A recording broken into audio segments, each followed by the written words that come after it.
Assalamualaikum warahmatullahi wabarakatuh. Perkenalkan, nama saya Abdul Ali Munandar Priutomo, mahasiswa dari Stikes Akbid Wijaya Husada Bogor. Saya kelas D3 Keperawatan tingkat 1. Di sini saya akan menjelaskan tentang sistem syaraf.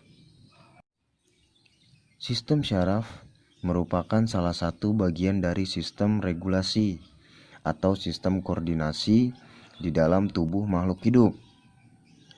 Fungsi sistem saraf adalah menerima, menghantar, dan memberikan tanggapan terhadap rangsangan.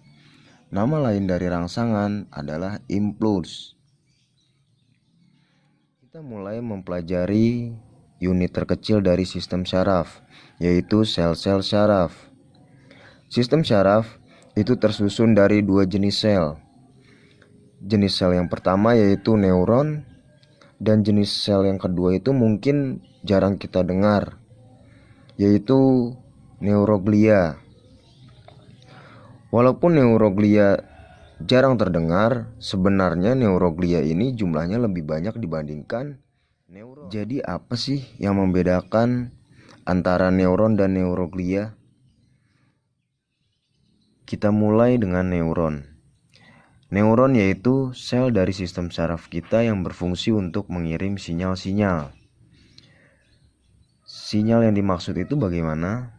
Misalnya kita ingin menggerakkan tangan kita, berarti otak kita akan mengirim sinyal melalui neuron ke otot tangan kita agar tangan kita bisa melakukan gerakan. Bagian-bagian dari neuron. Yang pertama yaitu dendrit. Fungsinya untuk menerima rangsang. Lalu yang kedua itu membran sel. Fungsinya itu sebagai struktur. Yang ketiga itu lalu badan sel. Badan sel juga fungsinya sebagai struktur. Lalu yang keempat, nukleus. Nukleus itu fungsinya sebagai mengatur segala aktivitas sel syaraf. Lalu yang kelima itu ada neurit, atau bisa disebut dengan akson. Fungsinya itu sebagai meneruskan rangsang. Lalu yang keenam itu selubung mielin. Selubung mielin ini fungsinya sebagai pelindung akson. Lalu yang ketujuh yaitu sel yang terdapat di dalam selubung mielin. Fungsinya yaitu sebagai pendukung selubung mielin. Lalu yang kedelapan itu adalah nodus Ranvier.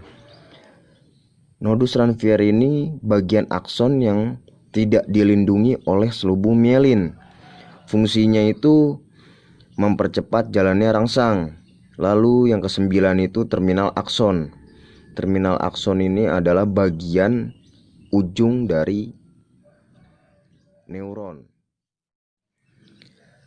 Berdasarkan fungsinya, saraf dibagi menjadi 3 jenis, yaitu yang pertama sensoris.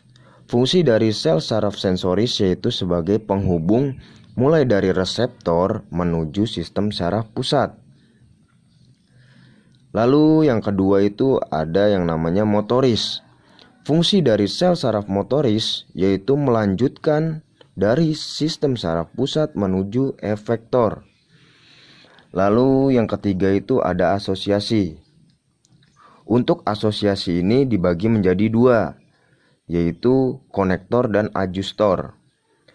Konektor yang berarti itu satu jenis, misalnya contohnya sensoris 1 dengan sensoris 2, atau motoris 1 dengan motoris 2. Sedangkan yang ajustor yang berarti berbeda, misalnya antara sensoris dengan motoris, atau motoris dengan sensoris. Setelah kita melakukan pembahasan terhadap neuron, sekarang kita membahas neuroglia. Kalau neuron tadi fungsinya itu sebagai pengirim sinyal, dan neuroglia ini fungsinya tidak bisa mengirim sinyal. Neuroglia berperan sebagai tim support untuk neuron yang bekerja keras untuk mengirim sinyal-sinyal. Neuroglia ini akan mengirim nutrisi ke neuron, akan mengirim oksigen ke neuron, agar neuron dapat bekerja secara optimal. Dari neuron dan neuroglia akan membentuk dua divisi sistem saraf, yaitu yang pertama sistem saraf pusat dan yang kedua itu sistem saraf tepi. Sistem saraf pusat tersusun dari dua struktur, yaitu otak dan sumsum tulang belakang.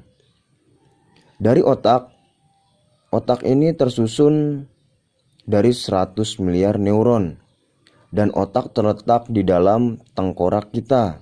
Lebih tepatnya ia terletak di dalam cranial cavity. Cavity berarti rongga, dan cranial itu berarti brain case atau tempat menyimpan otak. Jadi otak itu terletak di rongga yang terdapat di dalam tengkorak kita yang disebut sebagai the cranial cavity. Tulang-tulang tengkorak yang melindungi otak sekaligus mengelilingi disebut tulang kranial atau cranial bone. Dan di cranial bone ini ada 8 buah tulang. Tulang kranial yang letaknya di daerah belakang bawah kita disebut sebagai tulang oksipital. Dan pada tulang oksipital ini terdapat sebuah lubang yang besar. Dan melalui inilah otak kita dan sumsum tulang belakang kita akan bertemu. Sumsum tulang belakang kita itu tersusun dari 100 juta neuron. Lalu sumsum tulang belakang dilindungi oleh vertebral column atau tulang belakang kita. Jadi sumsum tulang belakang kita itu letaknya ada di dalam tulang belakang kita. Divisi sistem saraf yang berikutnya adalah sistem saraf tepi.